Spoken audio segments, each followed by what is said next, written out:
Balance diet की image जो हम बचपन से देखते आ रहे हैं अपनी स्कूल बुक्स में, या एक ट्रेडिशनल बैलेंस्ड मील जिसमें रोटी सब्जी राइस होती है, क्या डायबिटिक्स के लिए भी वो सही है, वही उनकी बैलेंस डाइट है? डायबिटिक्स की बैलेंस डाइट ये है कि जब वो प्लेट में they serve their food, it should be half with fibre, 1/4 of the protein and 1/4 of the carbs. Okay. तो कार्ब्स लेने ज़रूर चाहिए। आप स्टार्ट करो फाइबर से, ठीक है, फिर आप प्रोटीन ऐड करो, इवन विद हेल्दी फैट। आप होममेड घी यूज़ करो एंड होममेड पनीर यूज़ करो and also include your probiotic, and फिर आप कार्ब्स को आप ले सकते हो। ठीक है, अभी पनीर इंक्लूड करो तो क्या मिल्क प्रोडक्ट्स या मिल्क डायबिटीज़ के लिए सही रहते हैं?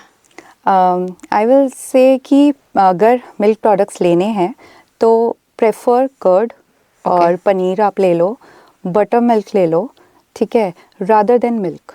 क्योंकि कई बार क्या होता है ना, हमें खुद नहीं पता होता कि वी आर लैक्टोज इंटॉलरेंट, और वो अगर एकदम से प्रॉपर वाले सिम्टम्स नहीं देगा तो वो थोड़े छोटे छोटे सिम्टम्स देगा। गट आपको इन्फ्लेम्ड लगेगी, आपको क्या कहते हैं, बर्ब्स भी आ सकती हैं, आपको ब्लोटिंग एसिडिटी भी हो सकती है। If someone has nothing like it तो he can have milk, prefer it in the day time. Okay, हाँ, कई हमारे कंट्री में बहुत सारे स्टेट्स में तो ये कल्चर होता है रात को वार्म मिल्क पी के ही बहुत सारे लोगों को नींद ही वार्म मिल्क पी के आती है। हाँ, इट्स गुड, अगर आपकी बॉडी अच्छे से ले रही है then it's very good. But आजकल एडल्ट्रेशन की वजह से अगर आपको लगता है कि और मिल्क इज़ प्योर, जो मुझे नहीं लगता हार्डली कहीं पे होता है, बट अगर आपकी बॉडी टॉलरेट कर रही है, you can have it, you can have one small cup, not. ठीक है, अब इस बैलेंस डाइट में प्रोबायोटिक में आप क्या लिख सकते हैं? मेरे को तो कर्ड पता है, उसके अलावा क्या प्रोबायोटिक फूड होते हैं जो हम इंक्लूड कर सकते हैं? ओके, प्रोबायोटिक में आप कर्ड ले लो, ठीक है, and you should include fermented food. Okay, ठीक है, लाइक आप साउथ इंडियन फूड इंक्लूड करो फर्मेंटेड, फिर आप उधर क्या कहते हैं, इंक्लूड दैट प्रीबायोटिक्स भी इंक्लूड करो थोड़े से। क्योंकि क्या होता है, प्रोबायोटिक को भी एब्जॉर्प्शन के लिए एक इन्वायरमेंट चाहिए होता है बॉडी में जो सेफली उसको एब्जॉर्ब करवाए, तो वो होते हैं प्रीबायोटिक्स। उसमें हमारा लेमन, जिंजर, जैसे आजकल कांजी होती है, या जिंजर लेमन वाटर, तो ये सब आप ले सकते हो with the meal, before the meal और आफ्टर द मील। या प्रीबायोटिक्स आप half an hour before the meal ले लो, और प्रोबायोटिक्स आप विद द मील ले लीजिए। ठीक है, अब balance diet you told us के हाफ ऑफ द फाइबर, तो हमने सैलड्स खा लिया, हाफ ऑफ योर कार्ब्स। हाँ, यू जस्ट टोल्ड अस कि हमें बैलेंस्ड मील में half should be fibre and 1/4 should be carb and another left 1/4 should be protein. अब कार्ब में आते हैं जो एक बेसिकली हमारे माइंड में आते हैं, वो आते हैं हमारे रोटियां। तो which grain is best and which is not good for diabetic? Okay, so अगर if you talk about the carbs and specially roti and तो हम अगर वीट की बात करें तो wheat is you know very good in fibre and but it takes time to digest. It's not made for the person who has a gut problem, or if someone has gluten sensitivity then he can avoid, otherwise people can take. Depends, आप अगर एक रोटी with right combination, like अगर आप protein दाल और आप उसको अच्छे से फैट के साथ घी एंड योर वेजिटेबल के साथ आप ले रहे हो, मतलब रोटी घी के साथ ही लगा के खानी चाहिए? ऑब्वियसली अगर आपका होममेड घी है तो आपको ज़रूर यूज़ करना चाहिए, क्योंकि वो हेल्दी फैट है और ये आपका गुड कोलेस्ट्रॉल बॉडी में मेंटेन करता है। ओके, हाँ, तो अगर आप इस कॉम्बिनेशन में ले रहे हैं लाइक 1 चपाती दाल एंड सब्जी एंड योर कर्ड, तो इट्स गुड। बट अगर आप मल्टीपल रोटीज करते हैं ना, हम ओनली वीट की लाइक 2 to 3, तो अननेसेसरी वो शुगर लोड इंक्रीज करता है बॉडी में, that contributes to your sugar spikes.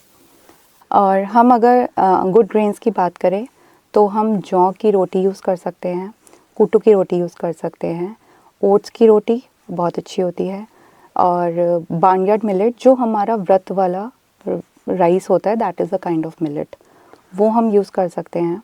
ये सब शुगर स्पाइक, इंसुलिन स्पाइक नहीं करते? ये करते हैं लेकिन बहुत नॉर्मल, बहुत कम की तरह। वीट वाली रोटी से कम? वीट वाली रोटी से बहुत कम। ओके। हाँ तो एक तरीके से डायबिटिक लोगों को व्हीट की रोटी की बजाय ये वाले ग्रेन्स को ये वाले सीजन्स के grains, हिसाब से कर लेना चाहिए। हाँ जी। और इसमें अगर किसी को जैसे if he is a beginner तो वो कुछ परसेंटेज व्हीट का ऐड कर सकते हैं if he is not gluten sensitive. हाँ, क्योंकि ये वाली रोटी बनानी भी इजी नहीं होती। राइट, तो तो आप थोड़ा सा उसमें 20% 30 ऐड कर सकते हैं आप फिर व्हीट। ठीक है। तो can we mix grain also? ऐसा भी मैंने देखा है, मल्टीग्रेन करवा लेते हैं लोग, तो वो ठीक है या फिर वन एट अ टाइम एक ही ग्रेन खाना चाहिए? आई एडवाइस नॉट मल्टीग्रेन, क्योंकि अननेसेसरी हम ना लोड बढ़ाते हैं डाइजेस्टिव सिस्टम पे उसको डाइजेस्ट करने के लिए। मल्टीग्रेन आपने बहुत सारे फ्लावर डाल लिए, रागी, बाजरा, एनीथिंग, तो वो क्या होता है हर ग्रेन का अपना एक नेचर होता है, उसको एक टाइम चाहिए डाइजेस्ट करने के लिए। फिर सेकेंडली फॉर डायबिटीज़ आप चेक करते हो हमेशा शुगर स्पाइक्स, तो आपको पता ही नहीं चलेगा आपकी बॉडी को कौन सा ग्रेन सूट नहीं कर रहा है। तो आई सजेस्ट कि आप एक ग्रेन चूज़ करो, आप you can switch over to the other grain to check your कैसे आपकी बॉडी उसको रिस्पॉन्ड कर रही है। Otherwise go with the one grain. आप अगर आप व्हीट थोड़ा सा इंक्लूड कर सकते हो उसमें। ठीक है। तो अगर इनकी कैलोरीज की बात करा जाए तो ये सब ग्रेन्स की कैलोरीज लगभग बराबर ही होती है? एक्चुअली जब हम डायबिटीज़ का मील प्लान करते हैं तो हम कैलोरीज उनके लिए प्लान करते हैं जो अंडरवेट हैं, लेकिन यूजुअली पीपल इसमें ओबीस होते हैं, तो कैलोरी डेफिसिट ना करके हम उसे न्यूट्रिशंस टाइप से प्लान करते हैं। तो हम ये देखते हैं कि उसके लिए कौन सा फूड ग्रेन या फूड हमें इंक्लूड करना है। We don't make it so much deficit plan. ठीक है। बट अदरवाइज ऑल्सो अगर अब मुझे पता चला कि शुगर स्पाइक करता है, फिर शुगर स्पाइक से हमारी क्रेविंग्स भी बढ़ती हैं, है ना? एम आई राइट? तो मैं भी प्रेफर करूँगी कि मैं व्हीट की रोटी खाने की बजाय बाजरा या जौ की रोटी खा लूँ। तो अगर मैं कैलोरीज की बात करूँ, a person who is not diabetic, right, तो कैलोरी सब में लगभग बराबर होती हैं या किसी एक ग्रेन में ज़्यादा होती हैं? हाँ नहीं डिफरेंट होती है कैलोरीज। ऑलमोस्ट सेम या हाँ जैसे अगर हम ग्रेन्स की बात करें तो वो ऑलमोस्ट ऊपर नीचे सेम, और बाकी they have all have different calories. Depends on their nutritional value कि अगर हम कोई चीज़ खा रहे हैं लाइक अगर हम राइस भी खा रहे हैं तो हम एक तो होता है कि it's their favourite food so we are eating it, otherwise कि हम ठीक है मतलब it doesn't have so much that nutritious rice value. के लिए भी एक बहुत कॉमन मिथ होता है कि राइस में स्टार्च होता है, तो राइस डायबिटिक वालों के लिए हेल्दी नहीं होता, सेफ नहीं होता? नहीं, राइस ऐसा नहीं है कि सेफ़ नहीं होता। We include rice in the diabetic meals. इसमें क्या होता है राइस हाईली पॉलिश्ड होता है तो इसमें फाइबर नहीं होता, तो इट्स गुड टू डाइजेस्ट, जल्दी डाइजेस्ट हो जाता है। आपको लगेगा कि भूख भी जल्दी लग गई है राइस खाने के बाद, है ना।